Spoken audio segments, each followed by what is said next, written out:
In this lesson, we'll change some settings in PyroSim. So I will dive inside the PyroSim, and here in the Pyro Solver, and I will go to combustion. And here you can enable and disable the combustion. If I disable that, no fire will occur. Okay, so I will enable that. Here you see the ignition temperature. So what this does, the combustion or the burning process will occur when the temperature field is above this value. So for example, if you set this one to 2 and let's hit play, as you see we still have fire, right? But if I increase that to 4, now I rewind the simulation, there is no fire. The reason is because our temperature is less than 4. So if I go, for example, here and scale the temperature, I set the temperature to 5. Now the 5 is bigger than 4. Now the combustion or the burning will occur. Okay? So that's in case you don't know that. So I will go back here and I will leave that to 0.1. And here you see the burning rate. So 0.9 means that after 1 second, 90% of the fuel will be burned. So if you set this one to 0.1 and let's hit play, as you see, we have a little bit of combustion, okay, burning happening. Let's leave that to 0.9. By the way, guys, if you don't understand what I am saying, just hover the mouse over the attributes or any option you don't understand, and Houdini will give you a little help here. And even if you didn't understand the help, just try the different values, and test that and play and see what every value do for you. This is easier than reading the help of the option or the attribute. Okay? And here you see I have the fuel inefficiency. So if you set that, for example, to 0, PyroSolver will remove all the fuel when the burning process occurs. Okay? So let's hit play and see if something changed here. Okay? So nothing changed. So I will set that to 1, for example, now. And 1 means PyroSolver will not remove the fuel even the burning is happening. Okay, so in this case, if you hit play, now you see we have more burning and we have funny effect. Okay, because Houdini or the PyroSolver will not remove the fuel. Okay, so let's leave that to 0.2. And this is the temperature output, how much temperature you want to output. For example, if I set this one to 20, now the smoke will go up faster. Okay, so let's leave that back to 0.15, and this is will blow the fire upward. So for example, if I set this one to 50, now as you see the fire is blowing. Okay, so I will set that about 4, and let's see. By the way, I will go to options and I will dive inside the tire, and I will move the viewer circle here so I can see the tire. So let's go back and see. Okay, let's decrease the division here to 0.1 so we have more detail. Okay, and let's go back, and sorry, I will select the Pyro Solver, and here you see I have the flames. This controls the height of your flame. So if I will set this one to 10, your flames will be too big. Okay, and let's show all the objects so we can see the fire better. Okay, so now the flames are higher than before, as you see, and I will leave that to, for example, 1, and let's hit play and see. Now you see we have shorter flames. Okay, and here you can control the shape of the flame. And in the smoke we want to emit thicker smoke, because as you see we barely have a smoke in the scene. So I will click on create dense smoke, and let's see if we have smoke now. Okay, we have more smoke now. I don't know if you see that in the recording. So I will increase that to 6 because I want to have more smoke. Okay, as you see now we have more smoke in the viewport.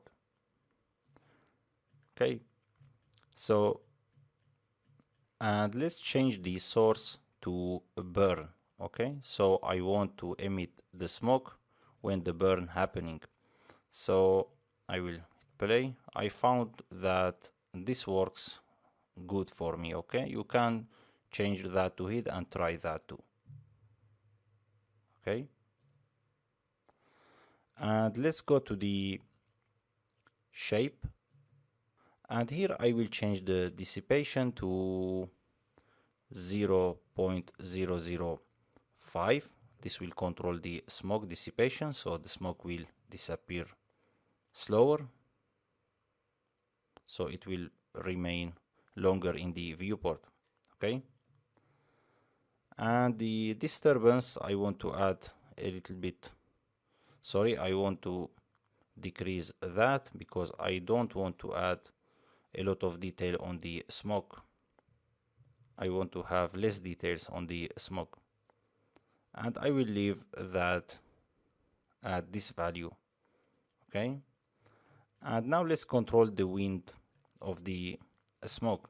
So of course you can select the pyro solver and come to simulation and change that to, for example, 0.6 or 5, and play that. Okay, sorry, we need to 0. I will set this one to 0.6, and let's hit play. Now the wind will be in this area, in this direction. Okay, will come from this direction. But I want to show you another way to do the wind, so I will leave that to 0, and here I will hit tab and type wind. I will choose gas wind. Make sure you choose gas wind, not this one or this one. Okay, so I will choose gas wind, and I will place that in this input. Okay, so this input is velocity update. We want to update the velocity of the smoke, so I will input that here, and I will select the gas wind, and I will set the wind scale about 0.4. I think it's okay. Okay, and let's change the emitter, so the container, sorry. So I will click here and move that.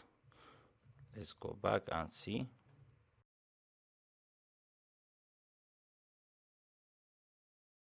Let's make it a little bit bigger from here too. Okay, so let's go back to the camera and see what we get.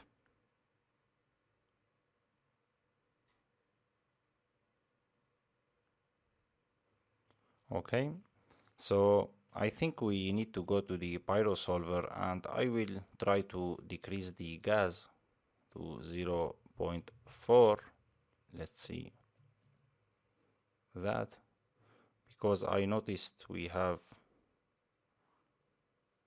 a lot of fire of or a lot of burning. Okay, okay,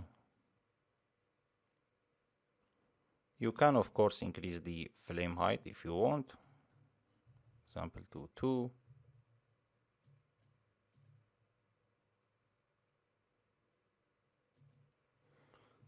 Okay, so after we finish the setting the values, I like to decrease the division size a little bit more. So for example, I will set this one to 0.5, 0.03. But if your PC is not strong, guys, just set that to 0. For example 8, or set this one, leave that to 1. Okay, so in my case I will set that to 0.03. okay, and I will cache the file on disk. So I will cache the file on disk by going to option and then pyro import, and here I will select that, and I will cache the file from 1 to 240 frame. Okay, I will click on save disk in the background. But before I recorded this lesson, I created a cache. Okay, so I will click on that and I will load the cache that I created. So let's see here.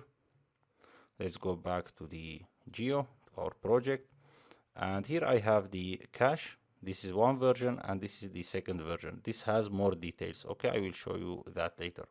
I will click on that. I will hit accept. Okay, so let's move that here and let's click on load from disk, and I will disable the simulation here. So we are